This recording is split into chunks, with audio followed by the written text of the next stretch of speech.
Throughout all these recordings, you'll see a common thread of security, and it should be job one for most of the things that you're performing. By default, most resources in Azure are secure by default, and you have to open them up. And you want to make sure that you're only opening it up to the necessary level of that is going to be needed to perform the activities you're working with. And data is no different. We're going to take a look at data security within blob storage. My name is Bob Tickleman. I'm excited to be your guide for this module, so let's get into it. We could spend a long time talking about security.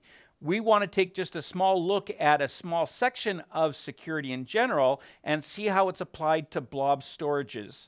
And we're going to see some built-in capabilities that you will then be able to dive in deeper and get more information. But we're going to take a look at what are your security strategies from things called SAS tokens versus RBAC permissions, which have been covered in other modules. We're going to take a look at how you access and control this, as well as some of the built-in features for encryption. When you take a look at a number of these recordings, I've said, kind of global rules at Microsoft, just to repeat them. Child objects inherit things from their parent object, and permissions are cumulative with the exception of a deny. I also, in another part of the storage topic, we talked about all data in storage is going to be stored a minimum of 3 times, and I demonstrated how that was using the different types of replication. Also know that all data is going to be encrypted at rest. So this is that topic where we're going to dive deeper into that. So whether it be in the storage account itself, the storage account has an encryption key, and all of the blobs in your blob storage and files in the file shares and tables and queues, is that information is going to be encrypted at rest. And so there's a SSE, or the storage service encryption component, that provides this. Now we can do it one of 2 ways, and it'd be up to you to pick which one you want. The RBAC permissions, and we've talked about this a number of times, is going to provide a discrete access control based around a user and possibly their membership in some group that we've talked about in another recording. Rarely would you ever assign permissions just to an individual user. You put them in a group, you assign the permissions to the group, and therefore they get that permission. So I would tend to go to an RBAC capability where a user has to authenticate themselves to be able to gain access to the information. Now, the other way that you can work with it is working with shared access signatures. These SAS tokens that you're going to be able to create, and that's where we're going to spend a bunch of time in this class, is looking at a string that you then would make available to somebody. Now, you're going to have to find some way to get that token to the person who needs it, and what stops them potentially from sharing it. We'll show you some configuration values that you might be able to use to restrict that usage to a specific individual or group of individuals. So the 2 ways, we've got the shared access signatures and RBAC. Find the one that's going to be best for you to work with it. Now, there'll be a demonstration. We take a look at the container itself. Do you allow anonymous access to the container, or do you want to lock it down? Now, this has changed over time. As I said, Microsoft has made Azure secure by default, and so the default configuration is to have private access to this information. And they've even locked it down from a network perspective, and you'll see in the demonstration, I go through several examples of where I'm going to show you how to open it up to allow it from a network access, and also then how to potentially open up it from a private access to the container itself. Looking at the construction of a SAS, or the shared access signature, you'll see it briefly in the demonstration, but I want to kind of dive into it. So when you create a SAS token, what you can have is a number of different keys that you can assign. And so you can have several keys that may relate to an access policy that you have, of which there's 5. What you will then have is you can allocate the type of permission, and there's quite an extensive list here. If you were to click the drop-down box, it would show you a list of read, write, modify, delete, list, and so you can granularly control the permission set that will be granted by that access token. Now, if you've got several users that need different permissions, you would need several tokens to manage them. Now, I talked about ways to potentially restrict how that key might be used so that it doesn't get out in the public domain and potentially can compromise or expose your data. What you want to do is you can have a start time. So when does this token become available? You also have an expiry time. So it can maybe be used for a short period of time. You give it to that person. If they use it during that period of time, great. Otherwise, you don't have to manage it. It will just expire on them. You can allocate does it have to come from a very specific IP address range? And I'll be doing in the demonstration, I'm going to lock down my, my storage account that can't be accessed, but I'm going to open it up for the IP address that I'm coming from on my administration station. So these attributes are ways for you to be able to control the SAS token itself, and then you generate the token and which protocol it would use, and I would strongly recommend that you use HTTPS. And then you're going to be able to copy that token, use that token, which I'll do in the demonstration, or find some way to distribute that token to an individual. Now, I would tend not to do it in email. That was a legacy way to do it. You can put these SAS tokens into a thing called Key Vault, and then they can come and retrieve that information from Key Vault, which would be the recommended model to store those tokens.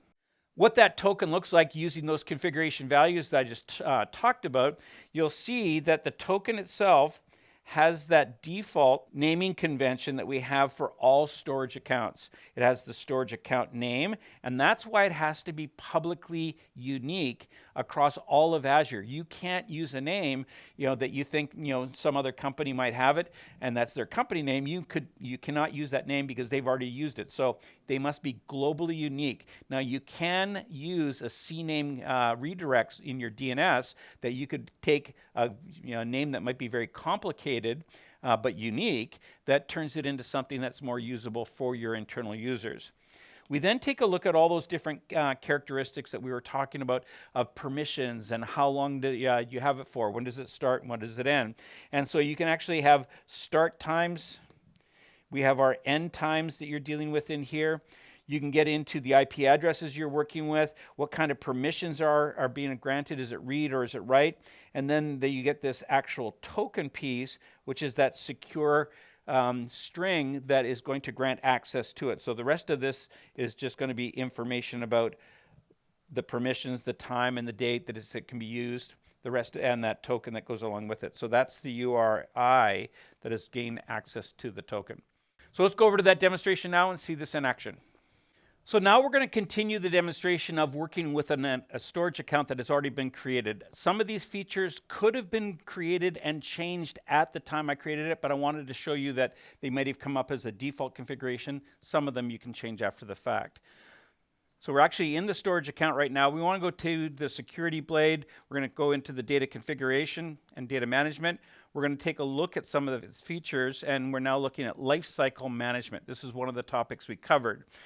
This is the ability to have the system on a schedule basis. So I'm going to create a rule. I'm going to give this a rule of just move to cool. And you can make these as simple or as complex as you need them to be to meet your specific requirements. So I'm going to take an option of last modified within the last 30 days. I'm going to move it to cool storage. And you can add new rules and conditions to make this, to manage the entire life cycle that you're working with. So just a fairly simple tool to move files based around dates.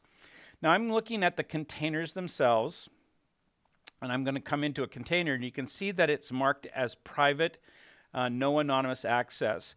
That is the default configuration. I'm going to come in and change that. I'm going to come under settings and configurations, and you'll see there's a number of options in here that would have been done possibly at the start of the creation of the account, and you can see I'm changing it from the default configuration to allow anonymous access to these resources. I'm going to come back to the container, and you should now see that I could change that permission from being private to, in this case, container anonymous. Don't recommend you do that because anybody, potentially, if it's publicly available, are going to be able to come in and access this resource. What I want to do is add a file to this location, so I'm just going to browse and find a file. I'm going to upload just a picture that I've got. And I'll show you that there are some advanced features. We're not going to get into all the details of the different types of blobs, but there are page blobs, block blobs, and append blobs that are used for specific requirements. You can change the block size. You can change the default status from hot, cool, or cold. And you can now see that it's loaded that file up. It's put it in as hot inferred, which means it inherited that characteristic from the storage account default settings. I'm going to actually go in. I'm going to copy that URL, and because it's publicly available, I'm going to be able to paste in the URL, and I'm going to be able to see what that image looks like. So there we go. you'll see that the storage URL in the top, and I'll be doing this in a demonstration in a bit more detail in a minute, where you'll see the characteristics of what makes up that URL for the storage account itself. Okay. Now what I did there is I went in and I changed the properties back to private. And I came back to the same page. I just refreshed it. And what you're actually seeing here is it's coming back saying the object doesn't exist. It doesn't say that you can't access it. It says it doesn't exist. And I really like that message because it stops what's called footprinting. Because if it says you can't access it, you would then continue to try and attack this object, but if you don't even know it's there, you're going to maybe stop your activities to potentially circumvent the security of that object itself. So, okay, so just zooming back out. So changing the container itself to publicly available, I could see it. I changed it back to private, and I couldn't. Now, what I'm going to do is I'm going to generate a thing called a SAS token that is going to allow me to then access it even if it's a privately available object. So it's going to get through that block at the container level, and with this SAS token, I'm now going to be able to come in and actually see the object with that security. Now I'm going to pause and zoom in here. So what you're seeing is the structure of the name. You see that first part that I highlighted, it was the storage account name with that blob.core.windows.net. That second piece was the name of the container, and then all of the secure information that is needed to access that object. Okay? Now we're going to take a look at some of the storage default policies. We have an access policy. You can have up to 5 of them that now will allow you, instead of having to control access to individual blobs in the blob container, we can actually control a policy that would access a whole group of files in there. We also have other immutable storage requirements for like legal retention hold, or actually have a time-based hold so that if people think that they've deleted the object, they can delete it. It will appear to have disappeared, but it still is going to be retained for whatever time period you've set for that object. Coming back in, taking a look at the data. Now what we want to do is to take a look at some of those default characteristics about the storage tier.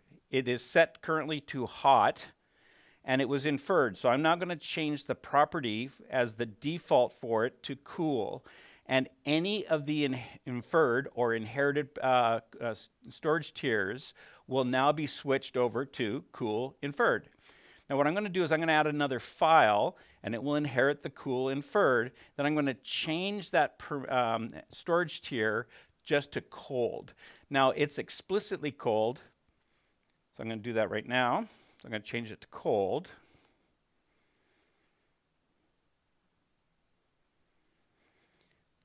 And I'm going to now go back and change the property back to hot. The cool inferred will switch back to hot. The one that was marked to cold will stay cold. I'm going to change that.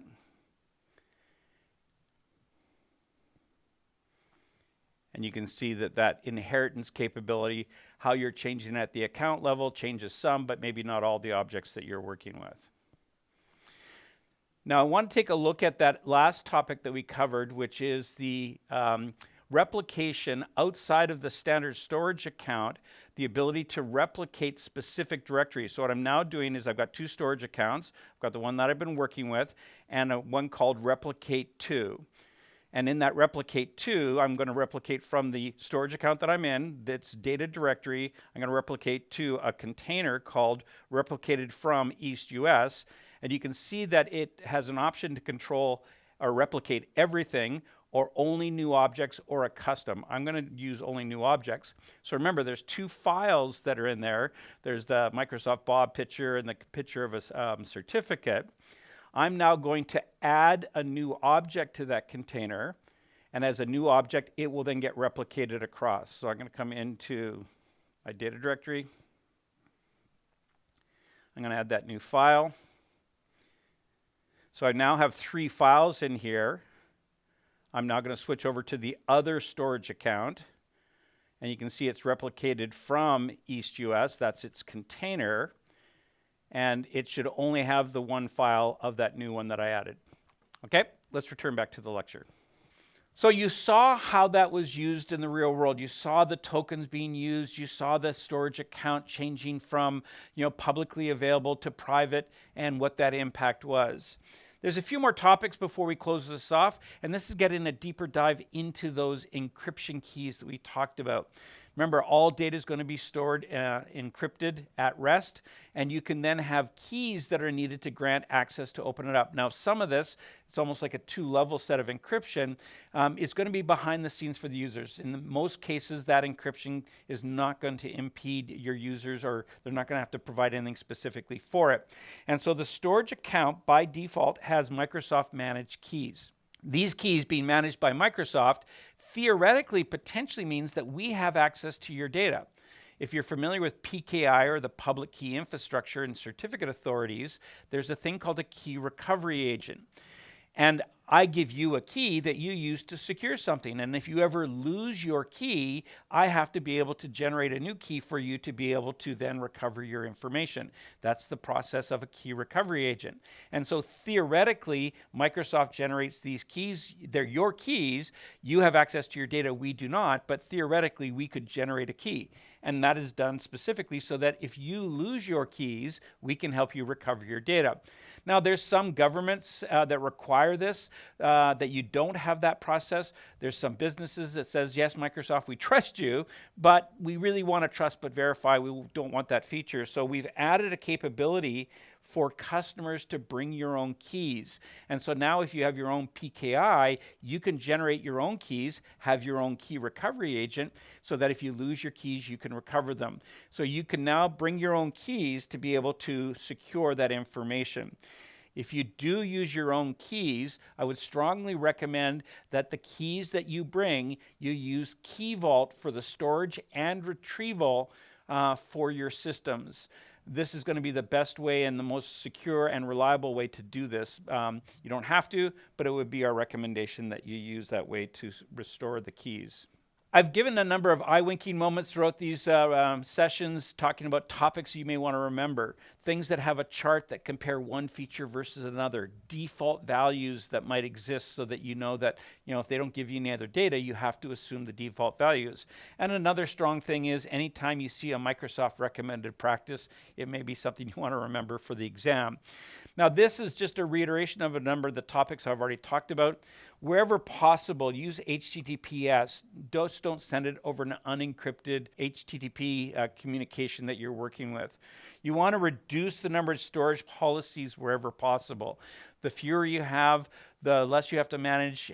So it's just a great practice to have as few of them, and delete them if they're no longer in use. You want to use those near-term expirations of the SAS tokens themselves, and we showed you how to have a start date and end date. Another pro tip that I would give you is make sure that if you're dealing in a global organization, that you take time zones into consideration. I've had a number of cases where they were generating them here in North America, and they sent them overseas. And if you're familiar that what happens between here and Asia, there's a time change, and not just a time change, a date change that happens. So these little things can come back to bite you, so be careful with them. The rest of these I've already talked about a number of times, but a number of best practices that are just security best practices overall. So we've taken a quick look at security as it relates to storage, and specifically storage account. Remember, security is a broad topic and should be applied to all of the work services that you provide in Azure. Most of them are going to be locked down by default, and you have to open them up. So having a good understanding about security, specifically to the area that you're working with, if you're a storage person, you should be very familiar with the options that are available to you. Talk to your security specialist, or even maybe use Copilot or any of your other AI tools that you might have, and asking them what might be some of the best security practices that you could bring to a storage account if you're not familiar with them. Thanks for joining us for this session. To continue your learning, watch other videos in the course or explore more on Microsoft Learn at aka.ms/learn.